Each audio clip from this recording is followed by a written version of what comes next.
Pandemic, corona pandemic आज पूरे देश में, दुनिया भर में यदि किसी एक बात की सबसे अधिक चर्चा तो इसी की चर्चा है। और आज हम बात करेंगे कोरोना में डूज और डोंट्स की।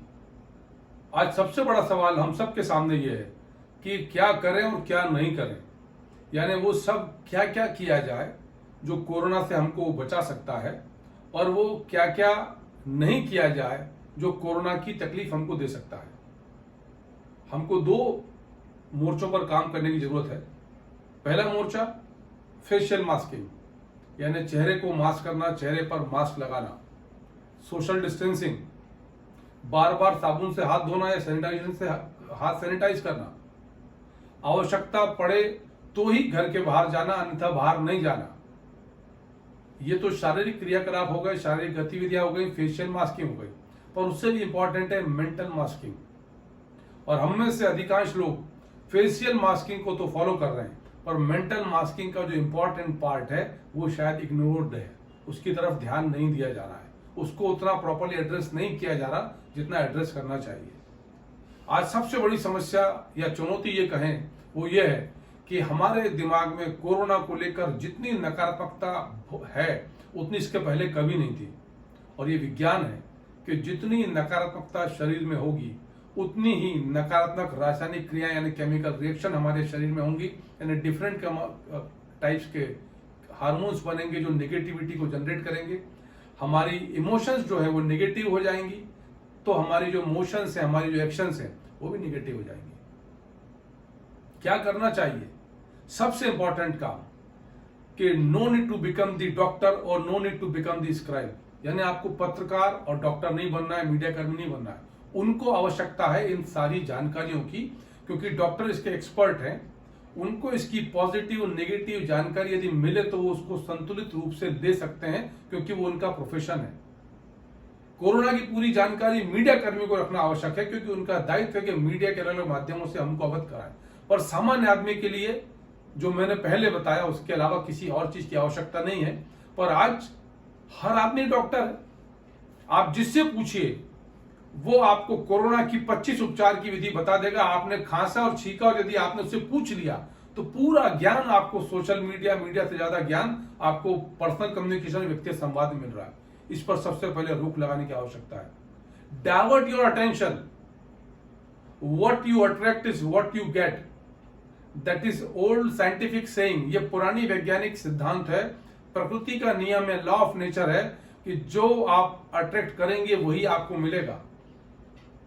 आपके मिरर न्यूरॉन्स, यानी जो आप सोच रहे हैं, जो आप देख रहे हैं, जो आप सुन रहे हैं, वही आपके ब्रेन में फंक्शन कर रहा है, काम कर रहा है, और उसके अनुरूप आपके आसपास चीजें घटित होंगी। ये विज्ञान है। ये उतना ही विज्ञान सम्मत है जितना विज्ञान ये कि जितना अधिक आप भयभीत होंगे उतना ही अधिक आपको ऑक्सीजन की आवश्यकता होगी। ये वैज्ञानिक सिद्धांत है। यदि आप अवसाद में हैं, डिप्रेशन की सिचुएशन में हैं, तो फिर आपको इम्यूनिटी की चैलेंज आएगी, दैट इज साइंस। आपकी अवसाद की अवस्था में आपकी रोग प्रतिरोधक क्षमता घटती है, ये वैज्ञानिक सिद्धांत है। तो जब 3-3, 4-4 वैज्ञानिक सिद्धांत स्थापित और प्रतिपादित कर रहे हैं कि आपको नकारात्मक चीजों को ग्रहण नहीं करना है, आपको डरने की आवश्यकता नहीं है, आपको अवसादग्रस्त होने की आवश्यकता नहीं है, आपको आवश्यकता सिर्फ इस बात की है कि आप कैसे और कितना अधिक अपने आप को सकारात्मक रख सकते हैं। और इस पीरियड ऑफ पेंडेमिक में सबसे इंपॉर्टेंट यदि कोई जिम्मेदारी किसी की है तो वो ये है कि आप अपने आप को कैसे सुरक्षित रखते हैं। जैसे हवाई जहाज में यदि हवा का दबाव कम होता है तो कहा जाता है कि पहले खुद ऑक्सीजन मास्क लगाइए, फिर अपने पड़ोसी को, बच्चे को, रिश्तेदार को लगाइए। ऐसे ही अवसर है कि पहले आप खुद को सुरक्षित रखिए, क्योंकि यदि आप संक्रमित नहीं हैं, आप सुरक्षित हैं, तो आपका परिवार सुरक्षित है, आपके नजदीकी लोग सुरक्षित हैं, आपका मोहल्ला, आपका पड़ोस सब सुरक्षित है। ध्यान दीजिए इस बात पर कि क्या जा रहा है आपके भेजे में, what you are sending to your brain, और वो अंदर जाकर क्या फंक्शन कर रहा है, क्या काम कर रहा है, क्या एक्शन, क्या रिएक्शन कर रहा है, जो आपकी मेंटल और फिजिकल एक्शन को डिसाइड कर रही है। तो इन सब छोटे छोटे चीजों का ध्यान रखकर हम डर पर जीत हासिल कर सकते हैं, हम अवसाद को पराजित कर सकते हैं और हम अपनी रोग प्रतिरोधक क्षमता को बढ़ा सकते हैं। ऐसा नहीं कि चुनौतियां नहीं आएंगी 24 घंटे में, अवसर आएंगे, सबके साथ आते हैं। यदि आप मनुष्य हैं तो उतार और चढ़ाव जीवन का हिस्सा है, प्रतिदिन का हिस्सा है, प्रतिपल का हिस्सा है। पर आपको ये ध्यान रखना है, अभ्यास करना है निरंतरता के साथ, सततता के साथ, कि अवसाद में, डर में, भय में नहीं रहिए। प्रयास करिए कि कैसे आप तुरंत अवसाद को त्याग कर प्रसन्नता की तरफ आए। आप, ये भी विज्ञान है कि आप एक साथ दोनों परिस्थितियों में नहीं रह सकते। यदि आप हर्षित हैं तो आप अवसाद में नहीं जाएंगे, और यदि आप अवसाद में हैं तो आप हर्षित नहीं हो सकते।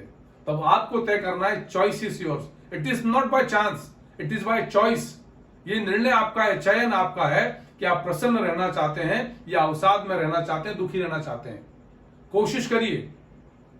शुरुआत में हो सकता है बहुत सफलता ना मिले, पर यदि बराबर अभ्यास करेंगे, आपकी मेंटल वेव्स, आपका मेंटल रडार यदि हैप्पीनेस को सर्च करेगा, खुशी को ढूंढेगा, प्रसन्नता को ढूंढेगा, तो आप ये मान के चलिए कि ये संक्रमण तो छोड़िए, कोई भी नकारात्मक संक्रमण शारीरिक और मानसिक आपके ऊपर आघात और प्रहार नहीं कर सकता। आपकी मानसिक और शारीरिक प्रतिरोधक क्षमता बहुत सशक्त होगी।